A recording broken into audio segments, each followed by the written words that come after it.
வணக்கம். 5 மணி செய்திகளுக்கு வரவேற்பது நான் நந்தா. முதலில் இந்த நேரத்திற்கான தலைப்புச் செய்திகளை பார்க்கிறார்.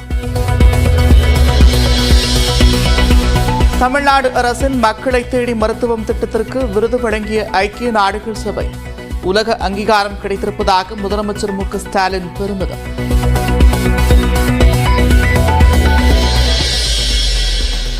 சாம்சங் தொழிலாளர்கள் வேலைநிறுத்தம் தொடர்பாக பேச்சுவார்த்தையில் முடிவு எட்டப்படவில்லை என்று CITU சவுந்தரராஜன் பேட்டி. கோரிக்கைகளை சாம்சங் நிறுவனத்திடம் எடுத்துரைப்பதாக அமைச்சர்கள் உறுதியளித்திருப்பதாகவும் தகவல்.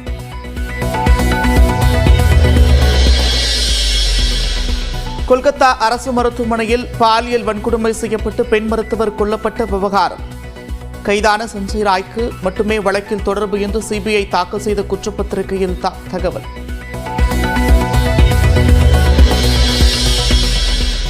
சென்னையில் விமானப்படை சாகச நிகழ்ச்சியை காண வந்து இறந்த 5 பேரின் குடும்பங்களுக்கு முதலமைச்சர் மு.க.ஸ்டாலின் இரங்கல். இறந்தவர்களின் குடும்பங்களுக்கு தலா 5 லட்சம் ரூபாய் நிதியுதவி அளிக்கப்படும் என்றும் அறிவிப்பு.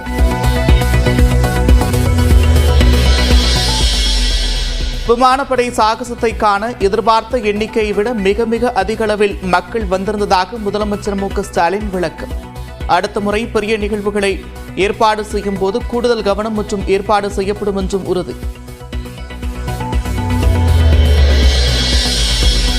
சென்னையில் விமான சாகச நிகழ்ச்சியை பார்க்க வந்து 5 பேர் உயிரிழந்த விவகாரம். உரிய விளக்கத்தை அறிக்கையாக சமர்ப்பிக்க DGP சங்கர் ஜிவாலுக்கு மாநில உள்துறை செயலர் தீரஜ்குமார் உத்தரவு.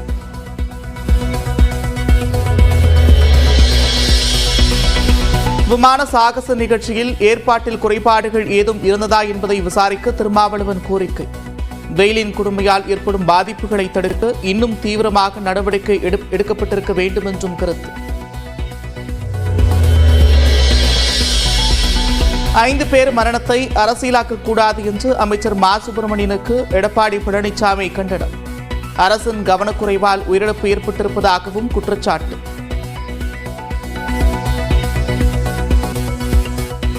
வருகின்ற மக்களுக்கு தகுந்த பாதுகாப்பு, தகுந்த அடிப்படை வசதி செய்து கொடுப்பது அரசுடைய கடமை.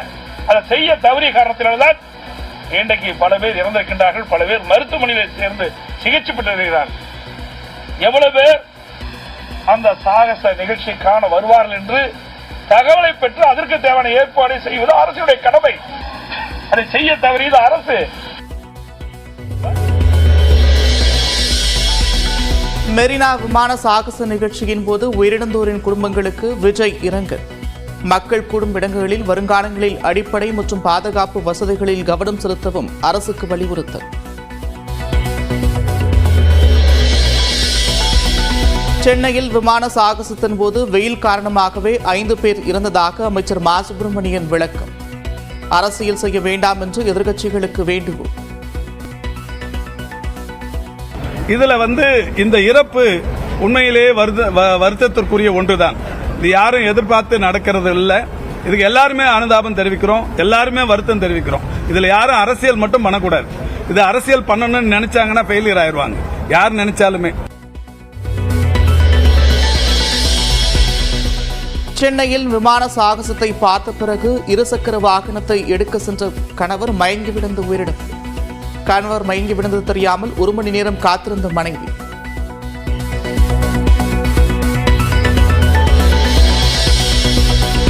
விமான சாகசத்தை காண மக்களுடன் சென்ற தந்தை மரணம்.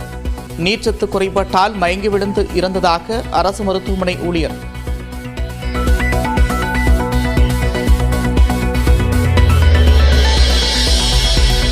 மெரினாவை தொடர்ந்து தாம்பரத்திலும் நாளை போர் விமான சாகசம்.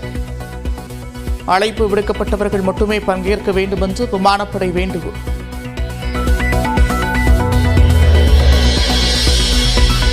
திமுக அரசின் போதைப் பொருட்களுக்கு எதிரான தீவிர நடவடிக்கைகளை ஆளுநர் RN ரவி கொச்சைப்படுத்தியதற்கு சட்டத்துறை அமைச்சர் ரகுபதி கண்டனம்.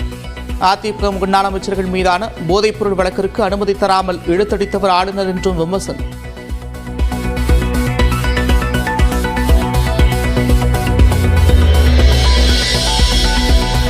தென்காசி, நெல்லை, குமரியில் இன்று மிக கனமழைக்கு வாய்ப்பு. கடலூர், மயிலாடுதுறை, திருவாரூர், நாகை, தஞ்சை உள்ளிட்ட 9 மாவட்டங்களில் இன்று கனமழை பெய்யக்கூடும்.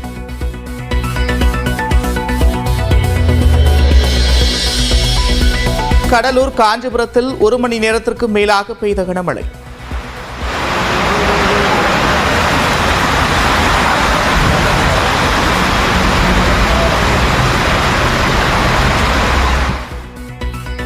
வேலூர், ராணிப்பேட்டை மாவட்டங்களில் பலத்த மழை பெய்ததால் மக்கள் மகிழ்ச்சி.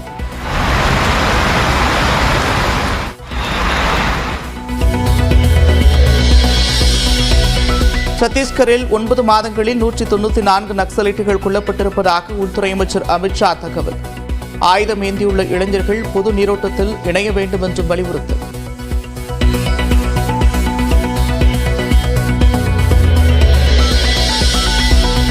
இரண்டாயிரத்தி 24ஆம் ஆண்டிற்கான மருத்துவ நோபல் பரிசு அறிவிப்பு.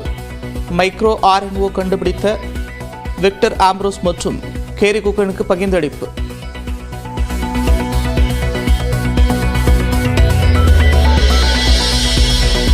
NLC நிர்வாகத்திற்கும் ஒப்பந்த தொழிலாளர்களுக்கும் இடையான பிரச்சினைக்கு தீர்வு காண உயர்மட்ட குழு அமைக்க வேண்டும். 6 மாதங்களில் குழுவை அமைக்க மத்திய அரசுக்கு சென்னை உயர்நீதிமன்றம் உத்தரவு. விவாகரத்து வழக்கில் ஆஜராகாத நடிகர் தனுஷ் மற்றும் ஐஸ்வர்யா விசாரணையை அக்டோபர் 19ஆம் தேதிக்கு ஒத்திவைத்த குடும்ப நல நீதிமன்றம்.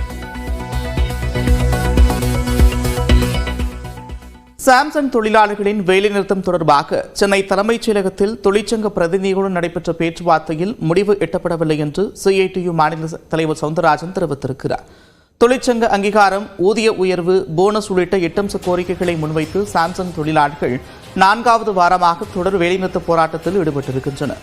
இதற்கு உரிய தீர்வு காணும் நோக்கில் தொழில்துறை அமைச்சர் TRP ராஜா, தொழிலாளர் நலத்துறை அமைச்சர் கணேசன், சிறு குறு மற்றும் நடுத்தர தொழில்துறை அமைச்சர் தாமு அன்பரசன் ஆகியோர் பேச்சுவார்த்தை நடத்த வேண்டும் என்று முதலமைச்சர் MK ஸ்டாலின் அறிவுறுத்தியிருந்தார். அதன் அடிப்படையில் நேற்று சாம்சங் நிறுவன மேலாளர்களை சந்தித்த அமைச்சர் TRP ராஜா நிலுவையில் உள்ள பிரச்சினைகளை தீர்க்க பயனுள்ள உரையாடல்களை மேற்கொண்டதாக கூறினார். இதனைத் தொடர்ந்து இன்று காலை சாம்சங் நிறுவன தொழிலாளர்கள் தமிழ்நாடு தொழில்துறை நலத்துறை இடையே பேச்சுவார்த்தையில் நடைபெற்றது. முத்தரவு பேச்சுவார்த்தை தோல்வியில் முடிந்திருக்கிறது. இந்நிலையில் சென்னை தலைமைச் செயலகத்தில் அமைச்சர்கள் TRP ராஜா, தாமோ அன்பரசன், CV கணேசன் ஆகியோர் முன்னிலையில் இரு தரப்பினரும் பேச்சுவார்த்தையில் ஈடுபட்டனர். முதற்கட்டமாக தொழிற்சங்க பிரதிநிதிகளிடம் அமைச்சர்கள் ஆலோசனை நடத்திய நிலையில் தங்கள் கோரிக்கைகளை முழுமையாக தெரிவிப்பதாக CITU மாநில தலைவர் சவுந்தரராஜன் தெரிவித்தார். தொழிலாளர்கள் ஒவ்வொருவரும் என்ன நடந்தது, 16 ஆண்டுகளாக சங்கம் வைக்காத நாங்கள் ஏன் சங்கம் வைத்தோம், எப்படி சங்கம் வைக்க கட்டாயப்படுத்தப்பட்டோம் என்று அவர்களுடைய குறைகளை முழுமையாக சொன்னார்கள். அமைச்சர்கள் நிதானமாக பொறுமையாக அனைத்தையும் கேட்டுக்கொண்டார்கள்.